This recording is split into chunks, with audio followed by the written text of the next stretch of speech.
Hi guys, hi friends. It's me Esther and Jerry, and I'm coming to you here with another video. It's been such a long time since I did a video, and as you can see, there's like a whole new layout that I was able to kind of design last year in December. Actually, this cupboard right here, the blue one, I actually reupholstered it. I'm not too sure how to say that word. I got it for a reasonable price on Facebook Marketplace, and then I just decided I had a vision and I wanted to do this and this with it. So we actually did a lot of work on it. I think I should probably do a whole video on it. It did not look like that when we got it. And so we kind of like redid it, and it's now such a beautiful, beautiful dresser. Anyways, I wanted to do a really, really awesome video today there's so many videos I wanted to, but anyways, I wanted to do a really awesome video today about talking about the Bible in a Year podcast, which I have been following. So I'm going to start off with how I discovered about the Bible in a Year podcast. I was actually attempting to read the Bible alone by myself last year at some time in April or May. And I didn't really have a forum or anything. I just decided I was just going to go pick up a Bible and start in Genesis and just power my way through Revelations. And I'm laughing because, oh my gosh, I was not successful with that journey. I barely even reached halfway of Genesis, let me just tell you that. It did not help that the version and the edition, I guess you can say, of the Bible that I was reading, though it was a Catholic Bible, it was very, so many texts were filled in one page, so it was very overwhelming to read. So I think that also had to play a part. And I'm somebody who was reading each and every word that was on the page I was reading, so including the side notes that were pretty lengthy. And it's a great Bible for that. It has a lot of like that context if you're looking for that. But I wasn't successful at that first attempt. And then the second attempt, I decided to do the second attempt at the beginning of the year. And I was like, you know what, this time I'm not just gonna wing it. I'm gonna go Google how people have read the Bible and been successful and what they've done, because clearly people do read the Bible. Like, there has to be a way that this is happening. And upon researching, this was about now in January, some like 10th or something of this year, 2021, I came across a blog. I can't remember who wrote it, but it was someone named Brian something. And it was actually maybe 7 years old. And he wrote about how there's different ways to read the Bible.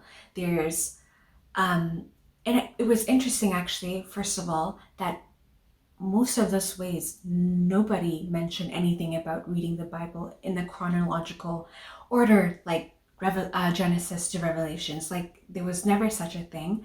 There was kind of like a combined, I don't know, sets of books, and then like a break, and then another sets of books. So there was different methods, if you can call it. And obviously it was very academically, intellectually written. If I do find the article, I'll link it below. But it was very helpful to see that there's different ways that I can go about it. So I was just reading, and actually I went under the blog and just scrolled at the comments, and the comments were like 5 years old. So it's actually been there for a while. But the first top comment I saw was from like a couple of months ago, and it said, Father Mike Schmitz is doing a Bible in a Year podcast. And I was like, now, because I know who Father Mike Schmitz is, and I know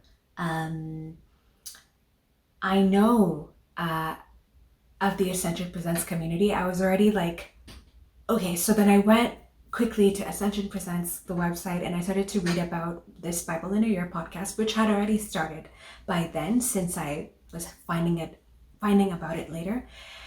And then I was like, oh my goodness.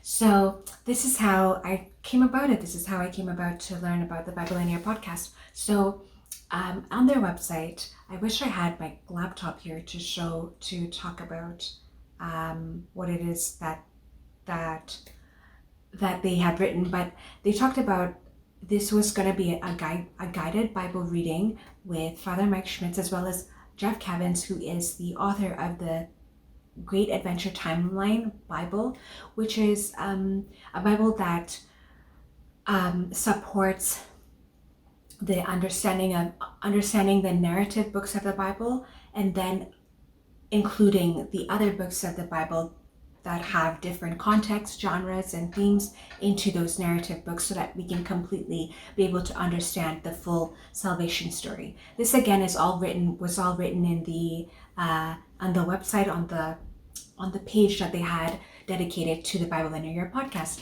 So upon reading it, obviously I was super excited, very happy to find out about all of these things, and I just was like, okay, I'm ready to get started. Like, I was that ready.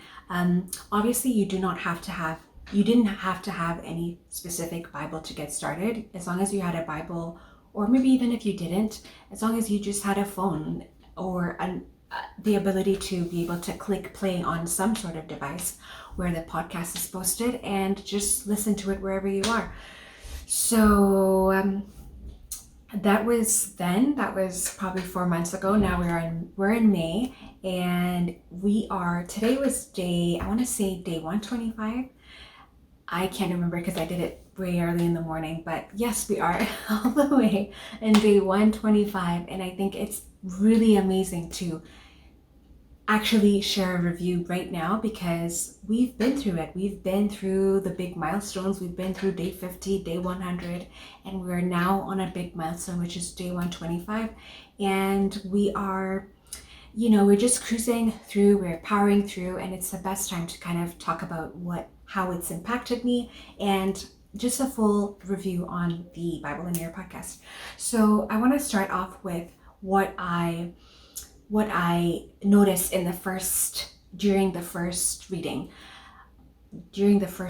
reading with Father Mike. So Father Mike, it's literally, he will open the Bible, read the chapters that are there for the day. There is a specific timeline that shows what every day is dedicated to, what books are dedicated to every day. So it makes it easy because it's not just like guesswork. If you print the Bible timeline like I have, you kind of are able to follow through. You'll know where we're going, where we've come from, and where we are at the moment. So if it's day one, he'll read exactly what is on the timeline. So he'll just read it through, and then there's a prayer, and then he prays with us, and then there's a commentary, and there's more context given after. So in the beginning, I found that, first of all, I don't know if it was me who hadn't read in a while, but Father Mike talks really fast, and he also reads very fast. It took me about 2 months to start listening to the podcast on regular speed, which is just 1.0 speed. I used to have to slow him down to like 0.8 because it was fast. But it was amazing. It was very amazing. Challenges that I found also in the beginning were, I found that I wanted to be perfect, and I wanted to really understand each and everything that was going on. So other than slowing down the podcast, I wanted to write every note. I wanted to make sure that I was, there and involved. But then I kind of relaxed more now and allowed the word to like flow in me and through me and around me and everywhere, but still with the motive of being able to understand what we were reading, what the reading was for today and whatnot. So yeah, that might have been that's what I can say in general was my challenge. I haven't had any other challenges. I do want to say though that pursuing this journey, it's a calling for anyone and everyone. There's no specific person that is not allowed or not able to. As long as you're a human being walking on this earth, you are most welcome to be able to receive this podcast and be able to participate in this journey that we're all in. So that was very good. There was always that welcoming feeling about it. You didn't have to be Catholic, you didn't have to be Christian, you didn't have to even have a specific denomination. You just had to be wanting and willing to listen. And yeah, and that's where we are today. I do want to say though, a little around day 60 for me, and some of the beginning weeks, like the fourth week and around day 60, I don't know why I remember day 60, I got a little foggy with the stuff and with my life. And that was the first time I was actually behind on books.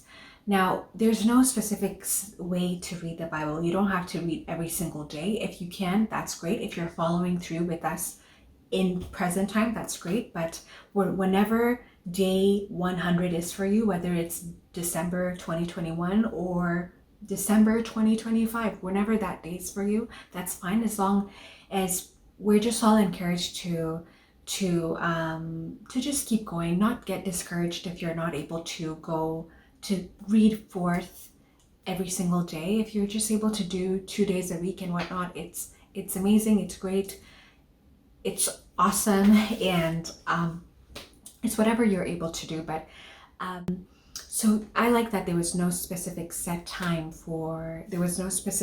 day for that. So there have been times where I've fallen back. I have fallen back with 5 days, with a couple of days. But I think as soon as I figured out that I probably don't want to play catch up for myself at that particular time, I like to be present whatever's going on, then I've really established the routine. And I think now that we're in May 4th or May 5th, I'm thinking that routine is pretty much here to stay. So that hasn't been any issue. But so now let's go talk about the great things about the podcast.